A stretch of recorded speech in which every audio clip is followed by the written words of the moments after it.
Halo guys, nampaknya akhir-akhir ini kelompok 11 makin ngawur, di mana baru-baru ini Ibu Iriana menyatakan bahwa makanan bergizi bisa ditemukan di alam. Dan hal ini direspon oleh netizen dengan cara yang lucu dan menohok. Dan tidak hanya itu, Gibran juga menuai sorotan dari Bang Rocky Gerung maupun netizen karena dianggap sebagai orang yang tidak menghormati atau menghargai Pak Prabowo sebagai presiden terpilih.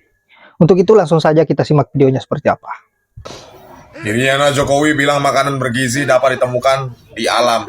Jadi gini ya, jangan baper dulu ya. Ya, jangan baper dulu. Ya, saya mau komentar hak saya untuk berdemokrasi ya. Sejak kapan kita ngambil makanan dari planet Pluto? Hah?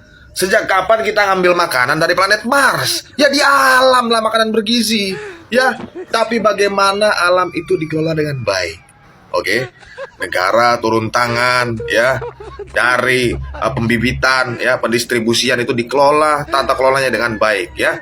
Di situ sistemnya jujur ya, jangan ada yang curang misalnya ya, jangan ada monopoli, itu poinnya.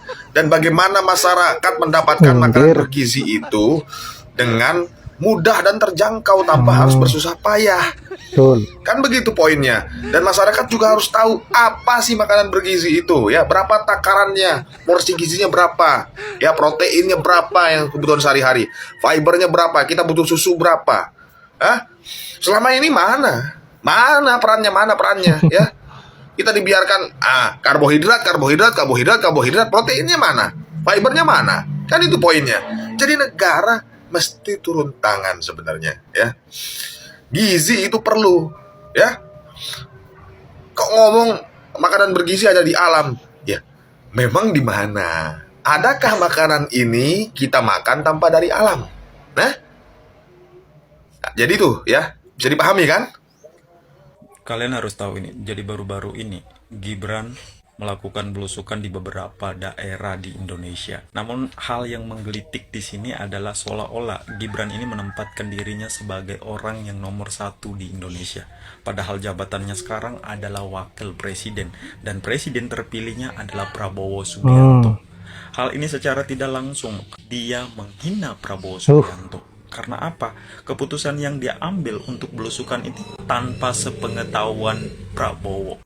Gibran, kamu tuh harus sadar bahwa posisimu sekarang itu adalah wakil presiden dan harus siap menerima perintah dari Prabowo, bukan dari bapakmu. Prabowo membagi tugas di dalam job description nanti.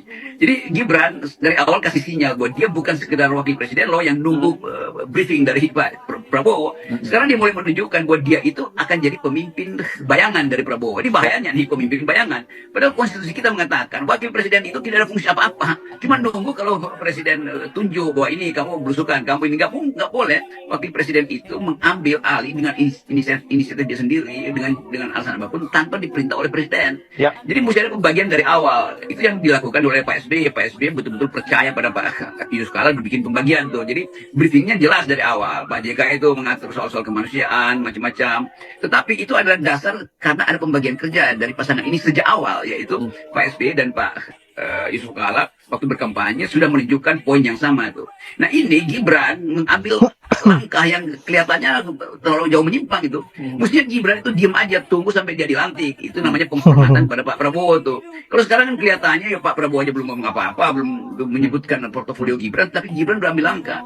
Mulai dengan berupaya bikin kongres relawan, kan itu pasti diperintahkan oleh Gibran kan. Kalian bikin kongres ya supaya saya bisa pidato atau kira-kira. Jadi dia kedudukan dia sekarang adalah wakil presiden terpilih, ngapain ngurusin relawan lagi kan?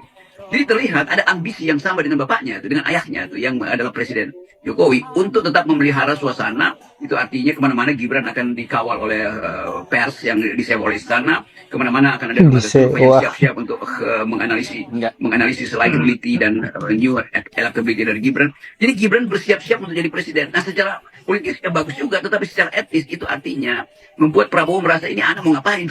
Suatu waktu nanti mungkin akan terjadi kesulitan psikologi antara gaya Prabowo dan gaya Gibran kan. Jadi kelihatannya Gibran tidak ngerti etik awal bahwa dia adalah wakil presiden terpilih, maka dia mesti tunggu perintah dari presiden terpilih. Kan itu yang kita sebut sebagai etika kepemimpinan. 7.500 dianggap sudah terlalu besar untuk beberapa daerah. Sudah terlalu besar untuk beberapa daerah. Tapi kalau dipikir-pikir omongan Pak Muhadjir Effendi ini ada benernya gitu loh. Di beberapa daerah, terlebihnya daerah-daerah yang berada di tahun 1980-an, 90-an, 7.500 itu memang terlalu besar. Karena harga pangan, harga makanan di tahun 70-80 itu memang cuma berada di kisaran 250 perak. Jadi dengan harga makanan yang 250 perak itu 7.500 itu kira-kira sudah bisa memberikan makan 30-an anak. Tapi perlu diingat itu di tahun 70-80-an. Sedangkan sekarang sudah tahun 2024. Dan realisasinya di kota-kota besar seperti daerah Jabodetabek, kalau 7.500 masuk warteg, penjualnya malah pusing. Kenapa pusing? Karena mau dikasih apa? Sayur seikat aja 7.500. Padahal itu mentah gitu loh. Apalagi kalau mateng. Terus tuntutannya bergizi pula. Agak mumet itu penjual wartegnya. Hah? Dan kalau bicara 7.500 di tempat saya yakin masih dapat enak. Apalagi di daerah Magetan dan sekitarnya. Sarapan atau makan nasi pecel, lauk telur 1 itu masih dapat lah ya. Atau makan soto meskipun kuahnya komplang-komplang kayak air sumur itu masih dapat lah ya. Dan kalau makan soto jangan pernah berharap dapat 1 anak 1 paha. Jangan pernah berharap. Karena ayam 1 kilo aja udah berapa? Itu padahal mentah, apalagi kalau mateng.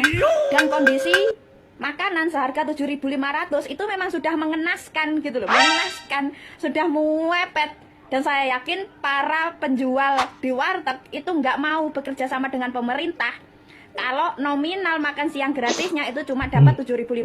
Karena 7.500 di tangan penjual warteg atau warung makan, menunya ya pasti itu aja. Sayur sop, tahu tempe, oseng bayam, oseng kangkung, tahu tempe, kering tahu, tahu bacem, tahu goreng. Ya kayak gitu-gitu aja, jangan berharap banyak.